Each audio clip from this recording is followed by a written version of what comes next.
ജാവ്ദേക്കർ ജയരാജൻ കൂടിക്കാഴ്ചയിൽ സിപിഐക്ക് അമർഷം. മുന്നണിയുടെ വിശ്വാസ്യത നഷ്ടപ്പെടുത്തിയെന്ന ആക്ഷേപം. നാളത്തെ സിപിഐഎം സംസ്ഥാന സെക്രട്ടേറിയറ്റിൽ വിഷയം ചർച്ചയായേക്കും. പ്രതികരിക്കാതെ എം.വി. ഗോവിന്ദൻ.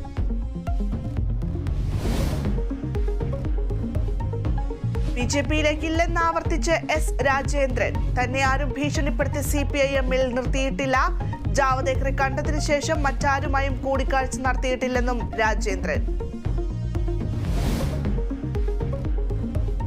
ആലപ്പുഴ മെഡിക്കൽ കോളേജിൽ പ്രസവത്തെ തുടർന്ന് യുവതി മരിച്ചത് ചികിത്സാ പിഴവെന്ന പരാതി. ബന്ധുക്കളും പോലീസും തമ്മിൽ സംഘർഷം.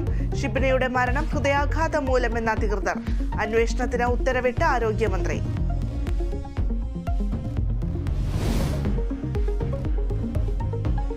തിരുവനന്തപുരത്ത് നടുറോഡിൽ മേയറും KSRTC ഡ്രൈവറും തമ്മിൽ പോര്. തർക്കം വാഹനത്തിന് സൈഡ് കൊടുത്തില്ലെന്ന് ചൊല്ലി.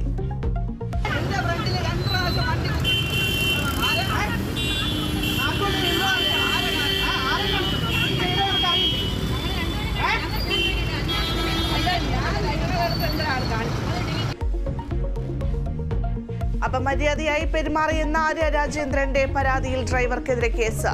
കാറ് ബസ്സിന് കുറുകെയിട്ട് ട്രിപ്പ് മുടക്കിയെന്ന് മേയർക്കെതിരെയും പരാതി. 3 ജില്ലകളിൽ ഉഷ്ണതരംഗ മുന്നറിയിപ്പ്. കൊല്ലം, തൃശൂർ, പാലക്കാട് ജില്ലകളിൽ ജാഗ്രത. മെയ് 1 വരെ 12 ജില്ലകളിൽ യെല്ലോ അലർട്ട്. കണ്ണൂരിൽ സൂര്യാഘാതമേറ്റ ചികിത്സയിലിരുന്നയാൾ മരിച്ചു. കൊലക്കളമായി നാട്. കൊച്ചിയിൽ വാക്കുതർക്കത്തെ തുടർന്ന് ഒരാളെ കുത്തിക്കൊന്നു. കോഴിക്കോട് നഗരത്തിൽ ഓട്ടോറിക്ഷ ഡ്രൈവറെ വെട്ടിക്കൊന്നു. ചീട്ടുകളിക്കിടെ കോട്ടയം പാലായിൽ യുവാവിനെ കുത്തിക്കൊലപ്പെടുത്തി.